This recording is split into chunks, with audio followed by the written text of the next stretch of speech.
ఒక బండారా నిర్వహించినప్పుడు ఎంతమంది వచ్చారు అని బాబూజీ చారీజీని అడిగారు. 6 లేక 7,000 మంది వరకు వచ్చి ఉంటారు అని ఆశ్చర్యంగా చారీజీ చెప్పినప్పుడు 6 లేక 7,000 మంది సమావేశమయ్యారు, కానీ అందులో నిజమైన అభ్యాసులను వేళ్ల మీద లెక్కించవచ్చు అని బాబూజీ వ్యాఖ్యానించారు. అయితే ఆనాటికి అప్పుడప్పుడే సభ్యుల సంఖ్య పెరగటం ఆరంభమైంది. బాబూజీ దివ్య ప్రేమ మరియు వారి కృషి వల్ల అభివృద్ధి చెందసాగింది. ఇప్పుడు కూడా బాబూజీ సంకల్పం మూలంగాను వారి దివ్య ప్రేమ మూలంగాను అభ్యాసుల సంఖ్య పెరుగుతుంది. ఇది సంతోషించదగిన విషయమే.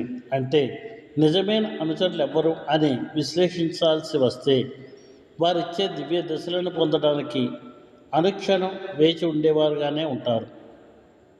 వారికి రాత్రి పగలు, పగలు రాత్రి అనేవి లేకుండా వారి ధ్యాసతోనే ఉండి వారి అనుగ్రహం కోసం ఎదురుతెన్నులతో ఉంటారు.